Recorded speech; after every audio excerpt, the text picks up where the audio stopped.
Hi Gandhi class, welcome to your first wider curriculum lesson this week. Now this is our last lesson on history and all things Victorian. So our learning objective for today's lesson is, can I identify and compare Victorian punishments to the modern day justice system?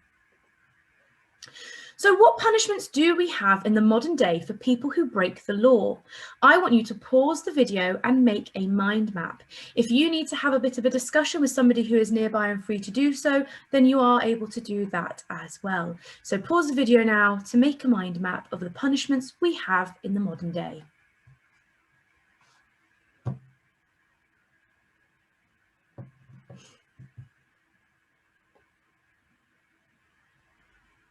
Okay, so we have things like prison sentences. So this is when someone gets sent to prison for crimes that they commit. We also have things called fines. So this is when people pay money for breaking the law. For example, for parking your car somewhere you shouldn't park it. People might also get arrested for committing crimes.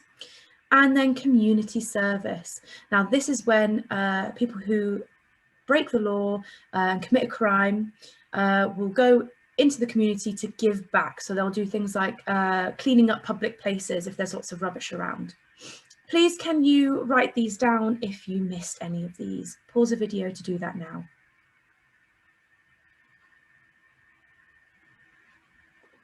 Okay, so what do you think life would be like if we didn't have prison, the police, courts of law, CCTV? Now this is when we've got cameras in public places to catch people if they're doing something they shouldn't be doing, and prisoner rights.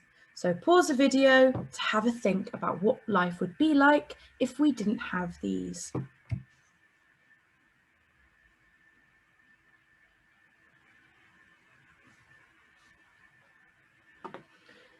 So all of these are put in place to keep us safe. So if we didn't have these, I think life would be a very dangerous and scary place, because these are all in place to put us safe, to keep us safe, sorry.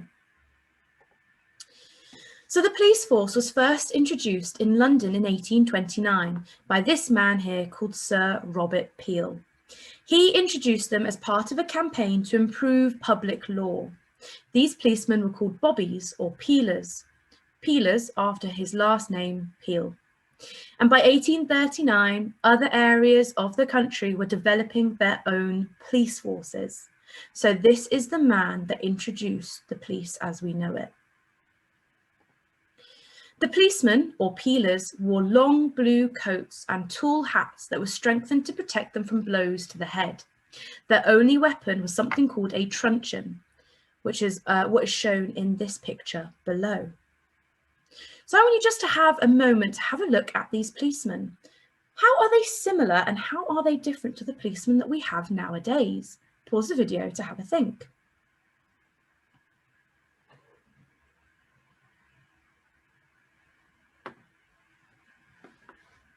Okay, so something that's similar is that these policemen all have hard hats, and policemen nowadays also wear hard hats in order to protect their heads. That's very important.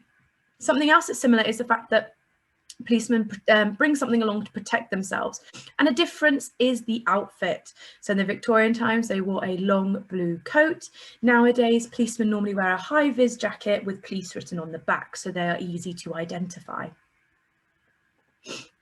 So the Victorians were worried about crime. However, they were growing increasingly angry about people being hanged as punishment, especially if they had only committed a small crime.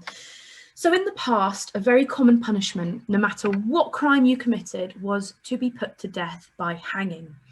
And this was even for things really small, such as taking an apple from a market stall. And so the Victorians were getting very, very angry about this happening.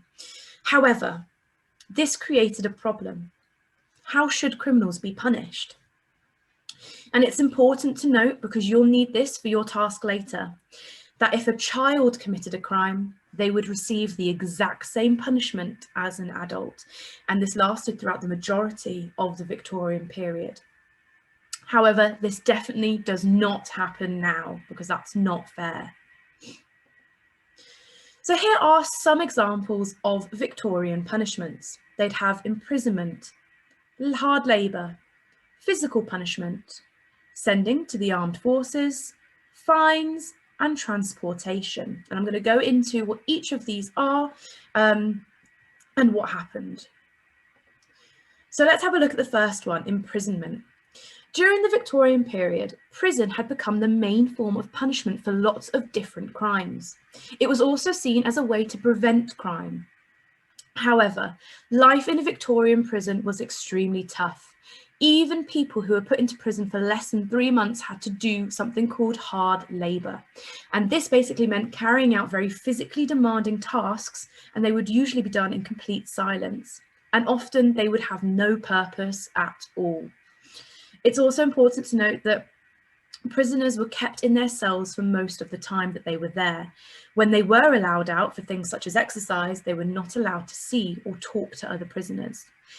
Here is a picture here of a bed in a prison cell. Back in that time, when prisons were first introduced, they didn't have things like working toilets, like we do, flushing toilets. So they would have something underneath their bed, which is a pot, which is where they would go to the toilet. So you can imagine their rooms would probably be quite smelly as well. And if we have a look at the bed, look how thin the mattress is. It's probably not a very comfy or warm place to be. And then here is a picture as well of some prisoners completing some hard labour tasks.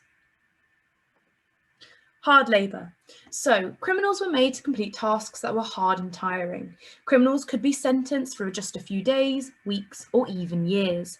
Prisoners were also set to hard labour within the prison. So if you had committed a crime, whether or not you went to prison, hard labour would usually be the punishment. So some criminals who committed crimes went to prison and did hard labour as well there. Some criminals did not go to prison but still had to complete hard labour tasks. Now, these tasks were very different depending on whether or not you were in prison. So in prison, they would usually be quite pointless, whereas if you were not in prison, they would usually be giving back to the community and helping the community. A little bit similar to community service that some criminals do nowadays as well. So here are two examples of hard labour tasks that would be done in a prison. So you've got the prison treadwheel and the crank. I'm going to talk about these in more detail on the next slide, but with the crank, they would basically have to keep turning the handle here, and that would be their hard labour, which would take quite a lot, and they had to do a lot of them as well. But I'm going to go into more detail now. So if you were not in prison and you were sentenced to hard labour, you would be made to do things that would help society. For example, build roads, work in a quarry, or work down at the docks. By down at the docks, we mean by a boat yard. So where the boats are kept, you would probably be told to help carry things on and off of boats, as there would be a lot of trade, or you might be made to clean things. Whereas in prison, you would be made to do things that were usually quite pointless. For example, the treadwheel. You would have to moving a huge wooden iron wheel with steps. The prisoner had to step on them with all of his weight to make the wheel move, and this would have been a very tiring task. Shot drill, lifting a heavy iron cannonball. So think of a ball like a football, but that football being made of metal, of iron, and they would have to move 3 paces to the right, then put it down, pick it back up, move 3 paces to the left, and repeat the task again. So this again would have been a very tiring, very strenuous thing that they would have to complete. Picking oakum, so this would be where you pull apart rope that's frayed or tarred so that it could be used again. And the crank, which is what you saw on the page before, you'd have to turn the crank 10,000 times a day in order to earn your meals for that day. So here are some examples of hard labour in prison. Again, very pointless tasks, just one way of punishing criminals. There was also physical punishment. So for a very short time in Queen Victoria's reign, about 10 or 15 years, the authorities believed that whipping was a just and humane punishment for criminals who had committed crimes. This would usually have been done in private. However, before she was on the throne, this type of physical punishment would have been done in front of crowds in order to deter people from committing crimes. So that basically means to put people off of committing crimes because they wouldn't want that. I think it's a very unfair thing for them to do. I think it's a not very nice thing, especially if it's being done in front of crowds, because I think they would find it quite embarrassing, really. So here is a picture of a whipping device, and that's what they would use to punish some Victorian criminals. But as I said, this only happened for a very short time in Queen Victoria's reign. Sending to the armed forces. So in times of war, it was often difficult to recruit people to the armed forces, especially to the Navy, as people knew how hard the conditions were on board a ship. They were not very nice, especially during certain months, especially during times when the ocean was quite rough. It wasn't a nice task. So some prisoners were therefore sentenced to serve in the forces because there were not enough people to do it. So that would be their punishment. Fines. Now, this was not a common form of punishment because many people who committed crimes were poor and couldn't afford to pay. So there wasn't really much of a point to them. Victorians also believed that hard labour was a better way to show that the criminal had been punished. And transportation. So those who had committed terrible crimes and had sentences of 7 years or longer would often be transported to one of the countries colonised by the Victorians, for example, Australia. Now, colonise means to send people from one country to another to take control of it. So during Queen Victoria's reign, she colonised a lot of different countries, and they were now under her reign, Australia being one of them. And so what they would do, they would transport criminals from Britain because they believed that, you know, they were getting rid of the problem from Britain, but then they transported it to a different country, one of the ones that Queen Victoria reigned over. So yes, and it would take several months as well to get to Australia, and the conditions on the ship were not great. A lot of the time, people didn't make it to that country because the conditions on board the ship were not very nice at all. And once the criminals arrived, if they had arrived, they were put to work and had to do a lot of hard labour, such as building roads. And this was because a lot of the countries that Queen Victoria colonised didn't have the technologies that Britain had. So they were going to these places and building them up for Britain, really. And so that's why they would be also transported over there. It is also important to note that once the criminals had actually done their time, a lot of them stayed in those countries because they were able to build lives for themselves. And also, I think probably the journey back to Britain probably would have put them off a little bit as well. So I'm going to share with you two real stories. This is Henry Catlin. Here's a picture of him. In 1842, when he was just 14 years old, so that's about 7 years older than you guys, Henry Catlin was sentenced to be transported to Van Diemen's Land in Tasmania for 14 years. And this was all because he had stolen 17.5 pence. Do you think this was fair? Pause the video to have a think, or maybe a discussion with somebody who is nearby.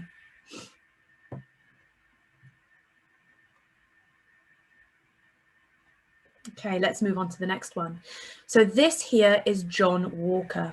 He was charged with theft as he stole onions that were valued between 4 and 5 shillings. He appeared for trial on the 8th of April, 1874, and was sentenced to 7 years imprisonment, so 7 years in prison, and then 7 years under police supervision. And this was all for stealing onions. Do you think this was fair? Pause the video to have a think.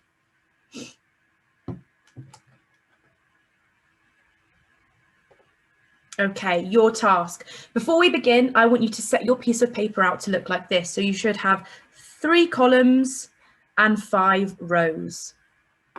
In the top row, in one column, you need to write Victorian judge, and in the other, write modern day judge.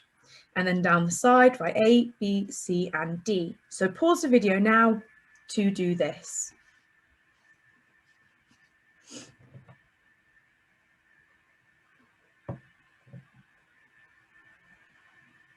Okay, your task. So you are going to be a judge today.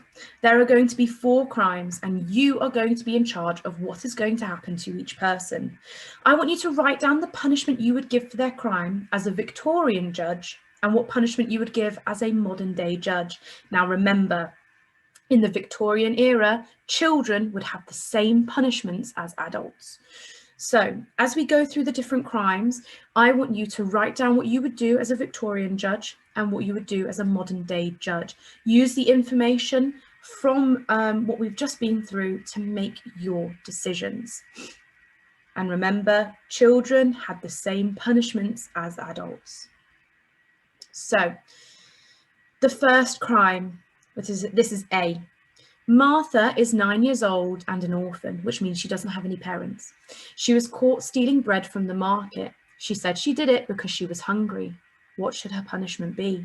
Now you need to write down what her punishment is going to be in the Victorian column and then in the modern day column. So pause the video to do that now.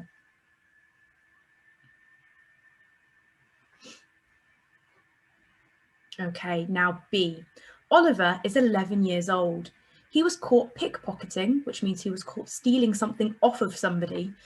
He was caught pickpocketing a very expensive watch from a gentleman. He claims that he was told to do it by his father.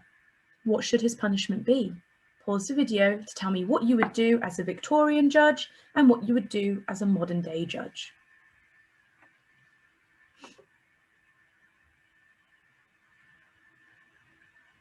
Okay, the next one, C. Sally and Lillian are twins. They are 17 years old and they were caught breaking into a house. They claim they don't have a home and needed something warm to wear as it's winter. What should their punishment be? Write down what you would do if you were a Victorian judge and then what you'd do if you were a modern day judge. Pause the video to do that now.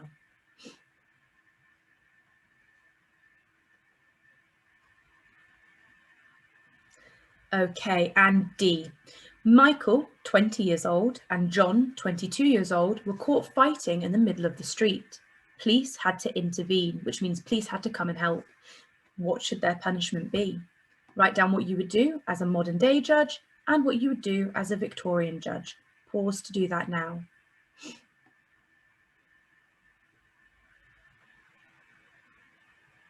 Okay, and an extension if you would like to push yourselves further. Do you think Victorian punishments were fair? Why?